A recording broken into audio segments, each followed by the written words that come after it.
இப்போ பார்க்க போகிற டாபிக் வந்து நம்ம டெய்லி லைஃப்பில் நடக்கிற எக்ஸ்பீரியன்ஸ். கண்டிப்பாக எல்லார் லைஃப்லையும் இதை கிராஸ் பண்ணியிருப்போம்.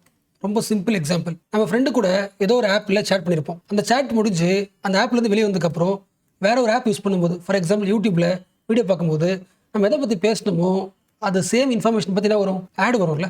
நிறைய ஆடு நீங்கள் பேசுனதை பற்றி வரும். So what is the conclusion?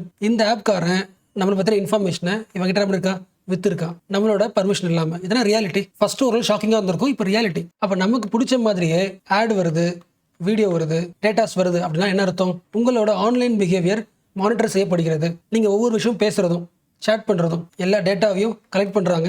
Collect பண்ணதுக்கப்புறம் அனலைஸ் பண்ணுறாங்க. அனலைஸ் பண்ணி முடிச்சதுக்கப்புறம் உங்களோட பிஹேவியர் டேட்டா, அதாவது உங்களோட டேஸ்ட் என்ன பண்ணுறாங்க, உங்களோட பிஹேவியர் டேட்டாவை கண்டுபிடிச்சி அதை இன்னொரு ஆப் கிட்ட விற்கிறாங்க. ஸோ இவர் டேட்டா இஸ் சோல்டா. உங்கள் டேட்டா சோல்ட் ஆகுதுன்னா, உங்கள் டேஸ்ட் சோல்ட் ஆகுதுன்னா உங்களே என்ன பண்ணுறாங்க, உங்களே வித்துடுறாங்க. உங்களை ஒரு டேட்டாவை மாற்றி உங்களை வித்துடுறாங்க. அப்போ இது எல்லாத்துக்கும் ஸ்டார்டிங் பாயிண்ட் என்னது? உங்களோட ஆன்லைன் பிஹேவியரை மானிட்டர் பண்ணுறதுன்னா இதுக்கு பேர் என்ன? சர்வேலன்ஸா? சர்வேலன்ஸ் மட்டும் கிடையாது, சர்வேலன்ஸ் கேபிட்டலிசம். ஒய்? உங்களை மானிட்டர் பண்ணுறது எதுக்குன்னா ப்ராஃபிட் சம்பாதிக்கிறதுக்கு. உங்கள் டேட்டாவை கலெக்ட் பண்ணி அனலைஸ் பண்ணி உங்கள் டேஸ்ட்டை விற்கிறாங்க. உங்கள் behaviour is becoming the product. Meaning புரியுச்சா? உங்களுக்கு எந்த பொருள் விற்கிறது செகண்டரி, உங்க டேஸ்ட் என்ன ஆகுது, ஒரு ப்ராடக்டா மாதிரி விற்கிறாங்க. டிஃபரன்ஸ் புரியுதுல? உங்ககிட்ட ஒரு பொருளை விற்கிறது வேற, உங்களையே ஒரு ஆப் கிட்ட விற்கிறது வேற. ஸோ சர்வேலன்ஸ் கேபிட்டலிசம் உங்களை என்ன பண்ணுது, டேட்டாவை மாற்றி உங்களே விற்குது. This is the new world economic order. இது வரைக்கும் ஒரு பொருளை வித்துட்டு இருந்தோம், பட் இதுக்கப்புறம் உங்களை விற்கிறது தான் எக்கனாமி. New economic order. உங்க life experience is becoming the ப்ராடக்டா. So surveillance capitalism does not sold the products, it sells you as the product. You have been sold. இதுக்கு மீனிங் புரியுதுல? ஒரு மக்களை விற்கிறது வழியாக அந்த சமூகத்தோட சோஷியல் பிசிக்ஸை மாத்திட முடியும். மீனிங் புரியுதா? இங்க யாருமே கிடையாது, இண்டிவிஜுவல் கிடையாது. இந்த ஊர்ல இருக்கிற ஒவ்வொருத்தவங்களோட லைஃப் எக்ஸ்பீரியன்ஸும் ப்ராடக்டா மாத்தி வித்துட்டா ஒவ்வொருத்தவங்களுக்கும் எதை பார்க்க பிடிக்கும்ன்றது தெரியும். அப்ப நாளைக்கு ஒரு நாள் உங்களோட ஃபோக்கஸை டிஸ்ட்ராக்ட் பண்ண முடியும். யோசிக்க முடியுதா?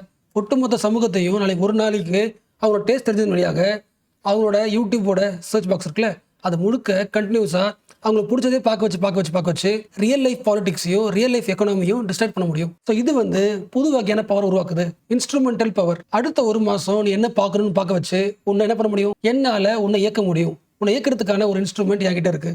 என்னது?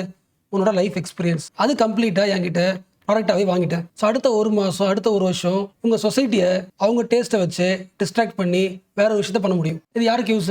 கவர்மெண்ட்டுக்கு யூஸ். மீனிங் புரிச்சா? என்னோட நாட்டில், என்னோட ஸ்டேட்டில், என்னோட டிஸ்ட்ரிக்ட்ல, இந்த வில்லேஜில் ஒவ்வொரு மக்களோட டேஸ்ட் தெரிஞ்சுக்கிட்டா என்னால் ஈஸியாக என்ன பண்ண முடியும், இன்ஃப்ளூயன்ஸ் பண்ண முடியும். I got the instrumentation power. என்ன பாயிண்ட் புரியுதா? ஒரு ஆப் வந்து நம்மள ப்ராடக்டா இன்னொரு ஆப்கிட்ட விற்கிறாங்கல்ல, செல் பண்ணுறாங்களே, அந்த விஷயத்த கவர்மெண்ட் நினைச்சா தடுக்க முடியும், பட் தடுக்காது. என்ன ரீசன்? அந்த டேட்டா யாருக்கு தேவைப்படுது?